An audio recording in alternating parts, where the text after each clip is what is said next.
Hey guys, tonight we're heading into the cold Pacific waters, just off the coast of California. Imagine this. You're walking barefoot on the sand at dawn, the fog clinging low like a ghost refusing to leave. The waves hush against the shore, but something catches your eye. At first, you think it's seaweed, tangled and shimmering strangely in the pale light. But as you step closer, the shape grows clearer. It's long, impossibly long, a silver ribbon glinting like a blade in the tide. And suddenly, a chill prickles your skin. You've heard whispers of this before. The Doomsday fish, the Oarfish, the creature of deep oceans that should never, under any natural circumstance, be here, gasping at the edge of human sight. And here is the part where I remind you, you probably won to survive this kind of mystery. Not because it's out to kill you, but because some truths are too heavy to carry once you've seen them. So before you get too comfortable, take a moment to like the video and subscribe, but only if you really like what I do here. And while you're at it, drop your location and local time in the comments below. I'd love to know where you're watching from. Now, let's get on with tonight's journey. You crouch lower, and the fish's eye, wide as a golf ball, stares back with an emptiness that feels ancient. The body stretches over 20 feet, a ribbon of silver and red, with a fin like a crown running down its entire back. You can't believe it. It looks unreal, a creature plucked from mythology. Yet here it is, lifeless, half buried in the sand. Locals begin to gather. Some snap photos, others mutter prayers, and one older fisherman crosses himself. You hear him whisper, "It means the earth is stirring." The words make your stomach twist. You've read the legends before, in Japan, in Polynesia, and even whispered along the Californian coast, that whenever oarfish rise from their abyssal homes, they carry warnings of impending disaster. Earthquakes, tsunamis, something vast, something deadly. But why? Why would a fish, usually hidden more than 3,000 feet beneath the surface, suddenly appear on a sunlit beach? Is it truly an omen, or just coincidence? The scientists argue, the skeptics scoff. But right now, with this massive silver serpent glistening before you, it doesn't feel like coincidence at all. A memory surfaces in your mind. A story of 2011 when dozens of oarfish washed ashore in Japan just before the devastating earthquake and tsunami struck. Some say the fish sense tremors before instruments do, that their bodies detect vibrations we cannot. Whether science or myth, the timing has always been too eerie to ignore. The fisherman leans closer to you, his voice rough as the sea breeze. "I've seen 3 of these in my life, and each time something bad followed. Don't take it lightly." His eyes gleam with that half-belief, half-fear look that only coastal people seem to wear when they talk about the sea. And here you are, caught in the middle. Half of you wants to dismiss it, to call it superstition. The other half stares at this monster of silver and red and feels the weight of prophecy. The crowd thickens. Someone calls the local news. Another shouts for marine biologists. The oarfish's body shifts with the tide, its scales flashing like tiny mirrors, almost as if it's alive, even though you know it's not. And yet, the longer you look, the more you feel it's trying to say something, a warning, a message from the deep, and then you hear it, the faint, hollow rumble beneath your feet. Was it just a truck passing on the coastal road? Or was it the first whisper of something larger, something shifting miles below the earth's crust? The fisherman's face tightens. You suddenly don't want to know the answer. This is only the beginning. The crowd still lingers on the California beach, snapping photos, speculating, whispering half-jokes to mask unease. You, though, feel the silence beneath their chatter, the weight of something bigger than all of you. The oarfish lies still, its ribbon-like body shimmering as if it doesn't quite belong to this world. And maybe it doesn't. As you stand there, your mind drifts to the stories, tales whispered on docks and carved into centuries-old journals. Because the oarfish isn't just a fish. For centuries, it has been mistaken for something far stranger, the sea serpent. Imagine this, a medieval sailor clinging to the rigging of his ship, peering into the endless dark blue of the Atlantic. Suddenly, a creature breaks the surface. Long, shimmering, snake-like, crowned with a bright crimson fin. He doesn't know the word, Oarfish. He only knows terror. And when he returns home, he sketches a serpent, writes about monsters in the sea that can swallow ships whole. His words spark legends, and the image spreads like wildfire across Europe. In Norse mythology, there's Jörmungandr, the world serpent, coiled beneath the ocean, destined to rise at the end of days. In Polynesian lore, there are tales of great water snakes, messengers of the gods, rising before calamities. And in Japan, the Oarfish has a name that translates to messenger from the palace of the sea god. You begin to realize these weren't just random stories. They may have all begun with glimpses of this very fish. Standing on that California beach, it makes sense. You're not looking at a fish. You're looking at a living myth, a creature that has fueled centuries of fear and fascination. And though science explains it as a deep sea dweller, rarely surfacing, your gut tells you there's more to it. The fisherman beside you lights a cigarette, his weathered face orange in the flame. He exhales slowly and says, "When I was a kid, sailors told me these were dragons. I believed them. Still kind of do." He chuckles, but it doesn't sound like humor, more like memory. And that's when you notice the younger kids on the beach staring wide-eyed at the Oarfish, the way kids used to stare at campfire ghost stories. They'll carry this sight forever. For them, this isn't science, it's wonder, maybe even fear. Your mind flashes to old woodcut drawings of sea serpents curling around ships, their eyes wide and unblinking, their bodies stretched impossibly long. Then to 19th century explorers who carried tales back to New York, London, San Francisco, reports of snake-like creatures haunting remote waters. How many of those cryptids were simply glimpses of oarfish rising for reasons we still don't understand? The thought lingers. Maybe humans have always needed sea monsters. A way to explain the unexplainable, a mirror for our deepest fears. But the oarfish, this silvery serpent at your feet, doesn't feel like a mirror, it feels like a messenger. The tide shifts, pulling the fish slightly, its scales rippling like a banner. A few onlookers gasp. One woman mutters, "It moved." You can't tell if it's true or just imagination, but it doesn't matter. Everyone feels the same thing. This is more than just a fish story. As the sun lowers, painting the horizon in bruised shades of purple and red, you realize how small you feel. Small against the weight of history, of myth, of oceans that hold creatures like this one. The oarfish has always belonged to the abyss, to stories sailors tell each other in whispers. And now, here it is, on your beach. And just like the sailors of old, you feel it claw at the edge of your imagination. Not just what it is, but what it means. Night falls over California, but the story doesn't end on that beach. In fact, the sighting spreads faster than the tide itself. Someone uploads shaky footage to TikTok, the long silver serpent sprawled across the sand, its crimson fin catching the last glow of sunset.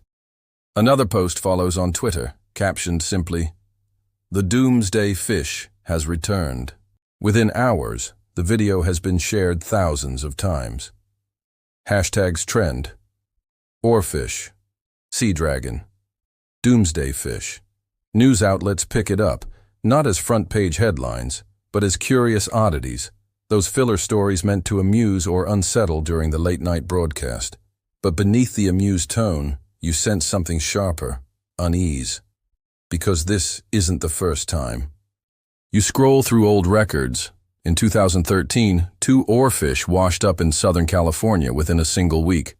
Marine biologists at the time explained it as coincidence. But locals whispered of earthquakes, of natural disasters brewing in the deep.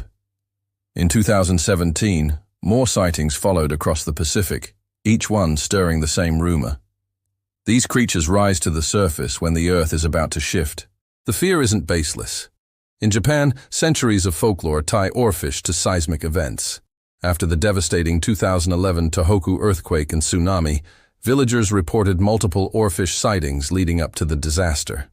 Were they just coincidences? Or were these fish, sensitive to changes in the deep ocean, trying to escape something humans couldn't see? The thought burrows into your mind as you read comment threads under the newest video. It's happening again. Get ready. Not a fish. A warning. This means the big one is coming. And here you are, sitting in your room with the glow of your laptop, feeling the same strange pull of dread. Because it's not just folklore anymore. It's lived memory. The idea that the ocean itself might have messengers. The story grows legs. Podcasts dedicate whole episodes to it. Radio hosts chuckle nervously about dragons of the deep. A local news anchor says, "Scientists assure us there's no connection between oarfish and earthquakes." But the way he says it convinces no one. Then the panic shifts. UFO enthusiasts weigh in. They claim the oarfish are not just animals, but probes, organic sensors planted long ago by something alien, rising now as signals of change. You dismiss it as too wild, and yet the image sticks. A creature from the abyss, carrying messages not for us, but for something or someone else. Meanwhile, local fishermen stop casting nets near the beach where the oarfish appeared. Bad luck, they mutter. Restaurants refuse to buy deep-sea catches. Worried customers will connect their meals to the death fish. Superstition spreads like wildfire, even in the supposedly rational 21st century. One morning, a second video emerges. Another oarfish, this one alive, filmed writhing near the surface off Catalina Island. Its long body moves like a ribbon caught in invisible currents, glimmering like liquid metal. The boat crew filming it is silent at first, then bursts into nervous laughter. But their laughter feels strained, the kind that fills space when you're not sure whether to scream. For you, this isn't a joke, eh? Watching the fish twist in unnatural silence, you remember the sailors' sketches, the myths of sea serpents, the whispered warnings after earthquakes. Suddenly, it all feels stitched together by invisible threads, ancient fear woven into modern panic. At night, you lie awake, scrolling through endless speculation. The logical part of you repeats what scientists insist. Oarfish live deep, sometimes they rise. End of story. But that explanation feels too simple, too dismissive. Because deep down, you know humans don't panic over nothing. We panic because we sense patterns. We panic because we've seen this before. And the question grows louder in your mind. What are the oarfish trying to tell us this time? The morning sun paints California gold, but your mind is already drifting thousands of miles away, to Japan, to Chile, to the ancient stories carved into coastal memory. Because the oarfish is not just a biological oddity, it is a myth given flesh. You find yourself reading translations of Edo-period Japanese scrolls. In delicate brushstrokes, artists painted long, silver serpents with flowing red fins, rising from the sea like omens. Villagers called them Ryugu no Tsukai, messengers from the palace of the sea god. The name alone hums with unease. If they are messengers, then what is the message? And who exactly is meant to receive it? The pattern feels uncanny. In 2010, 10 oarfish appeared along the coast of northern Japan. Months later, the 2011 earthquake struck. You pause, staring at the dates, at the grim headlines that followed. Some say the fish are hypersensitive to tectonic shifts, their deep-sea environment reacting to vibrations long before human instruments catch them. Others argue it's coincidence, that grief simply stitches meaning into unrelated events. But human history is built on patterns, real or imagined.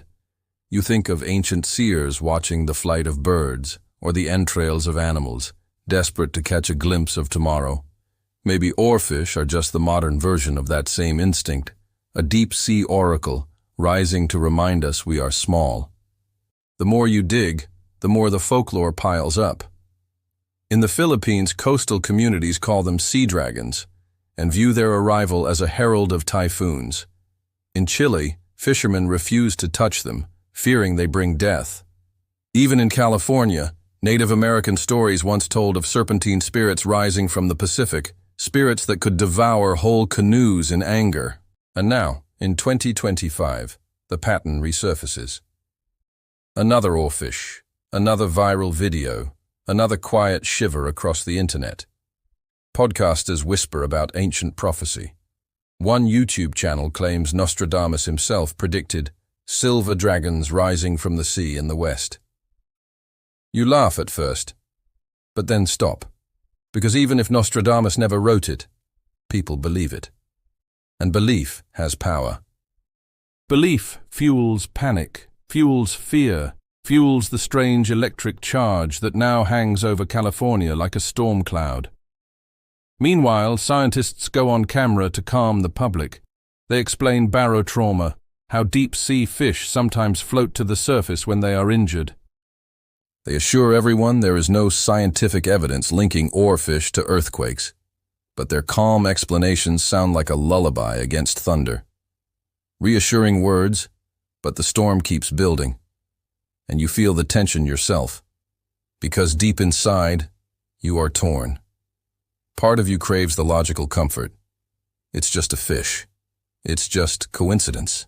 But the other part of you, the one that dreams of serpents and forgotten prophecies, leans closer to the screen every time a new video drops. That part whispers, "What if?" Late one night, you stumble across a forum thread titled Doomsday Fish Watch. It's a simple list of global oarfish sightings, updated obsessively by anonymous users. Scrolling down, you notice the entries cluster strangely. Sightings in Mexico, Peru, Chile, Japan, and now California. Each entry comes with grim commentary. Tsunami incoming. Earthquake warning. The sea is restless. You know it could all be coincidence. But the human brain is a pattern machine, and tonight yours is firing at full speed. Your pulse quickens.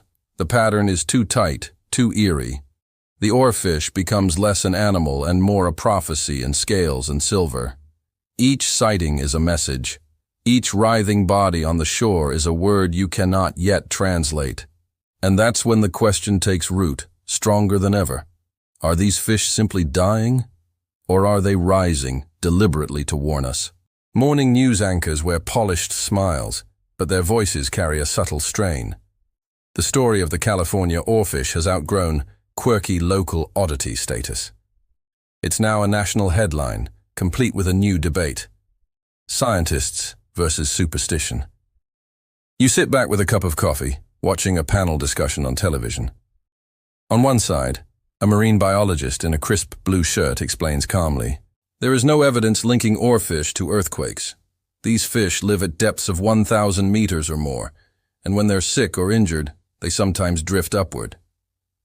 His tone is measured, his smile reassuring, but the host interrupts with a sharper note.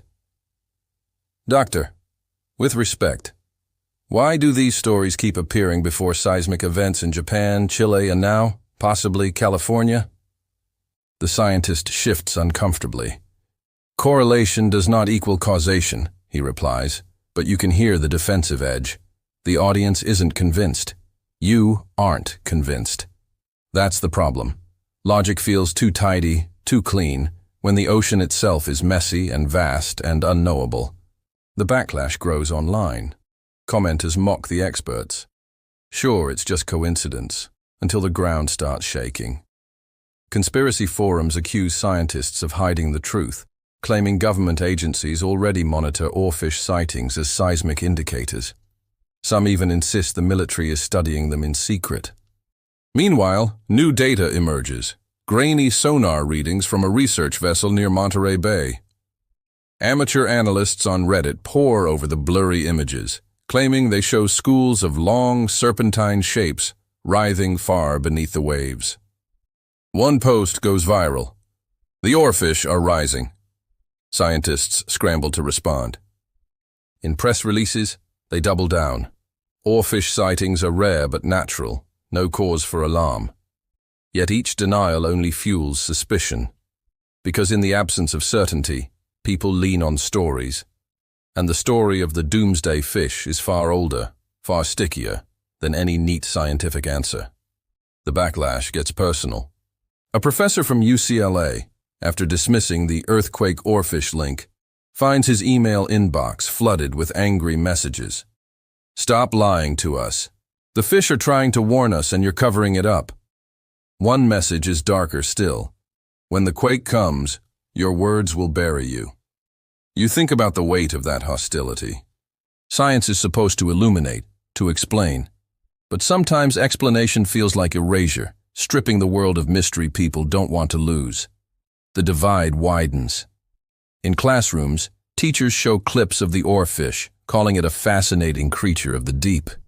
In diners, old fishermen shake their heads and mutter about signs of bad luck. In your own chest, two voices fight, the rational and the superstitious, each one louder than the last. One night, you find yourself dreaming. The sea is endless and black. Silver ribbons move in the dark, their eyes like tiny moons. You hear a sound, not a roar, not a wave, but a vibration that thrums through your bones. The fish swim upward, thousands of them, red fins flaring. They're not random, they're not drifting, they're rising in formation. And when they breach the surface, the world trembles beneath your feet. You wake up gasping, the dream too vivid to dismiss. It feels like the ocean itself planted it inside you. The scientific backlash continues, louder now, but less effective. Because deep down, even scientists admit the sea is only partly understood. And that admission, the quiet, we don't know, is what feeds the fire. So when the next sighting comes, filmed by a diver off La Jolla Cove, no one listens to reassurance. The footage shows the fish alive, twisting like liquid mercury, its body impossibly long. The diver's breathing grows frantic through the snorkel mic, and viewers hear it. Fear, raw and human. For a moment you realize, science can explain biology, but it cannot soothe dread, and dread is spreading. By the end of the week, California feels different. Not in the way the sun warms the asphalt, or how the waves crash against the shore. No, it's the atmosphere itself. A taut string seems to hum through every conversation, every headline, every nervous glance toward the horizon. Public panic has officially begun. On the streets of San Diego, street vendors sell cheap t-shirts printed with a silver fish and the words, "Doomsday is coming." It starts as a joke, but the shirts sell out within days. Bars along the coast offer oarfish shots, layered cocktails of blue and red, meant to mimic ocean and fin. Even humor feels like a defense mechanism, a way to keep fear at bay. But beneath the laughter, unease ripples. Parents keep children away from beaches. Local fishermen report cancellations as buyers refuse to eat sea serpent fish or anything caught too deep. A dive shop owner tells the Evening News, "Business dropped 40% this week. Nobody wants to go where the monsters swim." The news cycle shifts tone. Anchors who once chuckled now speak with measured voices, scrolling images of oarfish over B-roll of seismic fault maps. Headlines blend folklore with fact. Oarfish sightings raise earthquake concerns. Call-in shows overflow with frightened voices. I remember my grandmother saying never to ignore the dragonfish. And then come the hoaxes. TikTok fills with fake videos, computer-generated sea serpents breaching waves, giant shadows beneath boats. They rack up millions of views, each one adding fuel to the fire. People argue endlessly in the comments, but the effect is the same. More eyes on the oarfish, more belief in the coming disaster. At night, you scroll endlessly. Your timeline is an ocean itself, flashes of silver, warnings in all caps, shaky camera footage of writhing bodies at the surface. Each clip blurs into the next, until it feels less like social media and more like prophecy. Then in Los Angeles, an earthquake does strike. Small, harmless, just a magnitude 3.4 tremor, but it rattles nerves more than buildings. The timing is brutal. To those already convinced, the message is clear. The fish warned us, and this is just the beginning. Supermarkets sell out of bottled water. Hardware stores run low on flashlights and batteries. Social media trends with the hashtag, "Gyan prepare for the big one." Panic buying echoes through the state like aftershocks of fear. At City Hall meetings, residents demand answers. Are the authorities monitoring the coast? Is there an evacuation plan? Officials reassure them, but reassurance falls flat. Logic cannot compete with a story that feels ancient and alive. Meanwhile, in your own chest, the tension grows. You've read every article, watched every shaky video, scrolled through every prophecy thread. And though you tell yourself it's irrational, you've started keeping a go-bag by the door, just in case. The ocean has become a character in its own right, silent, watching, waiting. Each wave that crashes feels less like rhythm and more like warning. Each gull's cry overhead is sharper, more desperate. Even the wind seems to whisper, "Listen." Panic breeds imagination. Strange reports flood in. Fishermen claiming to see glowing lights beneath the water. Surfers swearing the waves felt heavier than usual. Hikers saying they heard a low hum rolling inland from the sea at night. Are they real? Or is fear simply reshaping the senses? No one knows. But the story spreads, and with it, a single gnawing question echoes louder than ever. If the oarfish truly are messengers, what happens when we fail to understand their message? By mid-July, the oarfish sightings off California have escalated from local curiosity to national obsession. Major outlets, CNN, Fox, The New York Times, feature front-page articles. Drone footage of a 20-foot-long oarfish being hauled onto a beach is replayed on every news channel. The nation stares, transfixed, at the creature's shimmering body and unblinking eye. But attention brings pressure, and pressure draws in the government. The first response comes from NOAA, the National Oceanic and Atmospheric Administration. At a hastily arranged press briefing in Washington, Dr. Angela Corbin, a senior marine biologist, steps up to the podium. Cameras flash, reporters lean forward. "There is no scientific evidence," she says firmly, "that oarfish sightings are linked to seismic activity. While folklore associates these creatures with earthquakes, correlation is not causation. Oarfish are deep-sea animals that occasionally surface due to illness, disorientation, or shifts in ocean currents." The words are clinical, designed to soothe. But outside the sterile government auditorium, they fall flat. On social media, the clip is shredded within hours. Memes explode, Corbyn's calm face paired with captions like, "Nothing to see here while the dragon gods rise." To a fearful public, denial only deepens suspicion. Then the military gets involved. Satellite images leak, grainy but clear enough to show naval vessels stationed unusually close to the coasts of California. Rumors swirl, secret missions, underwater drones, classified retrievals.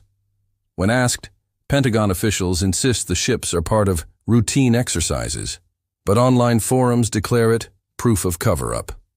Whistleblowers add fuel to the fire. A viral podcast episode features a supposed Navy contractor claiming that oarfish aren't just fish. They were indicators of tectonic pressure pockets, something we've been monitoring for years. His voice shakes, perhaps from fear or fabrication. Either way, the episode racks up millions of listens. Meanwhile, along the coastline, residents report strange activity. Black SUVs parked by cliffs, helicopters sweeping searchlights over the ocean at night. Fishermen claim Navy divers intercepted them, ordering them to avoid restricted waters. None of it makes the evening news, but the stories spread online like wildfire. In Sacramento, the governor addresses the state. "I understand the concern these sightings have caused, but I urge Californians to remain calm. Our scientists are monitoring the situation closely, and there is no evidence of imminent danger." His words echo NOAA's. Calm, rational. But when broadcast side by side with footage of yet another massive oarfish washing ashore near Malibu, the reassurance seems hollow. You watch from your living room, heart pounding. The split-screen broadcast, smiling governor on the left, monstrous silver corpse on the right, feels like satire, a metaphor for something bigger, the truth and the denial battling in real time. Then comes the first true escalation. Late one evening, a convoy of military trucks is spotted near Ventura. Locals record grainy videos of enormous containers being loaded onto flatbeds under heavy guard. The objects are long, cylindrical, too long for missiles, too sleek for submarines. The clips go viral with one caption dominating them all. Captured oarfish. Speculation turns feverish. Are the military collecting them, studying them, weaponizing them? Has the U.S. government known about the Doomsday fish all along? As the theories spiral, so too does your unease. Because deep down, beneath the noise, beneath the memes and panic, one thought takes root in your mind. A thought so simple and terrifying that you can shake it. If the government is involved, maybe it's not just folklore after all. And if they're hiding something, maybe it's already too late. The night after the Ventura convoy footage surfaces, California doesn't sleep. Talk radio shows hum with callers reporting strange lights over the Pacific. On Reddit, a thread about oarfish and earthquakes rockets to the front page, filled with shaky science, folklore, and doomsday prophecies. The internet has become an echo chamber of dread. Then, the earth stirs. At dawn, a 4.7 magnitude earthquake rattles Los Angeles. Buildings sway, alarms scream, windows shatter. Though relatively minor by California standards, the timing is catastrophic for public confidence. Within hours, hashtags trend worldwide. Doomsday fish, oarfish warning, quake signs. The headlines write themselves. Folklore comes alive. That afternoon, you drive toward the coast. Curiosity gnaws at you. At Point Doom, Malibu, crowds have gathered, their faces pale in the sunlight. And there it is, another oarfish, its silver body twisted like a fallen banner, scales gleaming like wet metal. Children cling to their parents, some whisper prayers, others film with trembling hands. A man beside you mutters, "It's happening," just like the old stories. And you realize, this is no longer just a story about fish. It's about faith, fear, and the fragile line between folklore and reality. The scientists respond. That evening, the California Institute of Technology holds an emergency symposium. Top seismologists present slides, charts, and data. The earthquake, they insist, was ordinary tectonic activity. The oarfish, they argue, surfaced due to temperature shifts in the California current. But their words cannot erase the images burned into the public imagination. A fish from the abyss, a tremor in the earth. Two events now fused into one terrifying narrative. A voice from the past. An obscure piece of history resurfaces online. Japanese folklore about the Ryugu no Tsukai, the messenger from the palace of the sea god. In those stories, oarfish appear as omens of tsunamis and earthquakes. A viral TikTok stitches together old woodblock prints of sea serpents with the Malibu footage. The caption reads, "They warned us centuries ago." The video racks up 50 million views in 2 days. Folklore is no longer quaint, it's prophecy. The unexplainable event. 3 nights later, the Pacific answers with something undeniable. Off the coast of Monterey Bay, a NOAA research vessel reports a sudden surge of bioluminescence, so bright it paints the waves neon blue for miles. Crew members describe massive shadows moving beneath the glowing surface. One scientist swears she saw at least 5 oarfish, each longer than a bus, swimming in synchronized formation. The footage, grainy, filmed on a trembling phone, shows glowing streaks cutting across the Black Sea. To some, it looks like beauty. To others, like a signal. The internet erupts. Theories split into camps. The naturalists, oarfish, respond to underwater volcanic activity. The believers. The fish are messengers from gods, warning of disaster. The cynics. It's government manipulation, CGI, or bioluminescent dye testing. But for you, standing in the dark watching the waves roll in, there's only one conclusion. Something beneath the Pacific is stirring. Something vast, something old, and the oarfish are the heralds. The turning point. A week after the Monterey event, tremors ripple again, stronger this time. 5.9 on the Richter scale. People run into the streets terrified. Power outages sweep across Northern California. The folklore no longer feels like folklore. The prophecy feels real. And as you sit by candlelight in your shaking apartment, one question refuses to leave your mind. What if the Doomsday fish aren't warnings at all? What if they're scouts? The earthquake that rattled California was only the beginning. By now, the state feels like it's living inside a drum. Every tremor, a warning beat that something larger is coming. But the tremors are not the only disturbances. The flood of sightings. Every day, fresh reports arrive. Fishermen off Santa Barbara net an oarfish so large they can't haul it aboard, its silver body stretching more than 30 feet before slipping back into the sea. Surfers near San Diego describe strange, shadowy movements beneath the breakers.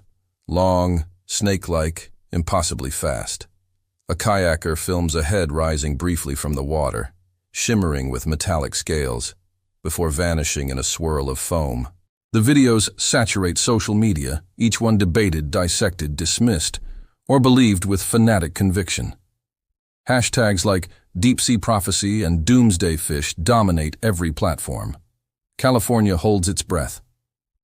At grocery stores, shelves of bottled water and canned food run empty. Emergency kits sell out online. People whisper about leaving the coast, though most stay, caught between skepticism and paralysis. The government holds another press conference, this time with the governor flanked by scientists. They insist again. The oarfish sightings, while unusual, have no connection to seismic activity. But even as they speak, a new tremor rolls across the state. Lights sway, cameras shake, and the governor's face hardens. Confidence evaporates on live TV. The darker theories. In the absence of certainty, imagination fills the void. One camp insists the oarfish are not warnings, but weapons, creatures driven upward by some massive disturbance below. Could there be military experiments deep in the Pacific? Underwater mining? Secret drilling gone wrong? Another, more mystical theory gains traction, that the ocean itself is angry. Climate disruption, plastic waste, oil spills, the sins of humanity are forcing the sea to respond. The oarfish, in this telling, are not messengers, but judges. A viral video even proposes that the oarfish are scouts for something far greater, a leviathan stirring in the deep, preparing to rise. The cataclysm nears. The night before it happens, the coast feels uncanny. The wind is too still, the air too heavy, the sea too quiet. You stand with others on a beach north of Los Angeles, the horizon glowing faintly with city lights. People have gathered with camping chairs, cameras, even coolers of beer, as if they're waiting for fireworks. But their laughter is brittle. Their eyes flicker constantly to the black water. And then, the sea moves. A great swell rolls toward shore, though no ships, no storms, no winds drive it. The swell rises unnaturally smooth, gleaming silver beneath the moonlight. At its crest, something breaks the surface. Long, sinuous forms, dozens of them, moving in unison. Oarfish, more than anyone has ever seen together. Their bodies glint like blades as they thrash and weave, the sound of their scales against water like whispering metal. Gasps ripple through the crowd. Some scream, others fall silent, transfixed. A man drops to his knees praying. Someone else shouts, "It's the end!" And then, just as suddenly as they appeared, the fish vanish, sliding back into the depths. The beach holds its breath, and then the ground answers. The shattering. The earthquake hits at 6.8. The sand beneath your feet lurches like a living thing. People topple over. Buildings crack inland. Car alarms scream in the distance.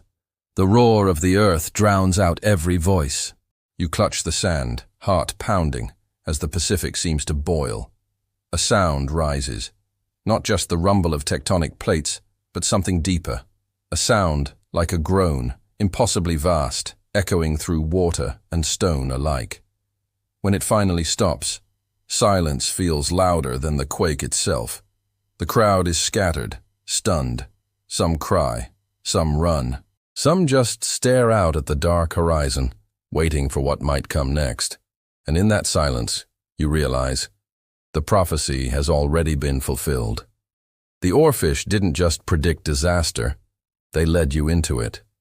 But something tells you the true catastrophe hasn't even arrived yet. The quake may have ended, but California does not rest. Aftershocks rumble like restless animals, never letting anyone feel stable for long. Streets are cracked, power lines tangled, and the coast bears the scars of sudden change. But the real terror lies not on land. The call of the ocean. Oceanographers scramble to understand what has just happened. Instruments anchored miles offshore transmit readings that make no sense. Temperature spikes, magnetic fluctuations, sound waves too deep for whales, too powerful for submarines. Military satellites catch strange flashes in the Pacific. Some say they resemble explosions. Others whisper about lights moving in formations, rising and falling like schools of fish made of fire. And once again, the Oarfish appear. Dead ones this time. Hundreds wash ashore from Crescent City to San Diego. Their long, ribbon-like bodies tangle in grotesque knots, eyes staring, mouths gaping. Beaches look like silver battlefields. The smell of salt and decay hangs in the air. If they were messengers, their message has grown louder. The visionaries step forward. In Los Angeles, a group of indigenous elders holds a gathering. They speak of ancient stories, the sea as a living force, the fish as its voice. They remind everyone that these creatures are not random. They are part of an older language, one humans once understood but have forgotten. Meanwhile, conspiracy theorists broadcast live from the coast, claiming the government has known for years. Some say there's a trench off California deeper than anyone admits, hiding something vast. Others whisper about seismic weapons, experiments, even portals. For once, their videos don't sound entirely ridiculous. Too much is happening to dismiss them all. The descent. Then comes the footage that changes everything. A deep-sea probe, deployed hastily from a research vessel, captures images from the depths. At first, only sediment clouds the lens. Then, a shape glides past. It is long, metallic, yet alive, its scales like mirrors. The probe shakes as if something enormous disturbs the water around it. The feed cuts out with a final flash of light. Later analysis shows something impossible. The reflection of an eye, round, vast, with a golden iris, staring straight into the camera before the transmission dies. Humanity's reckoning. Panic and awe ripple across the globe.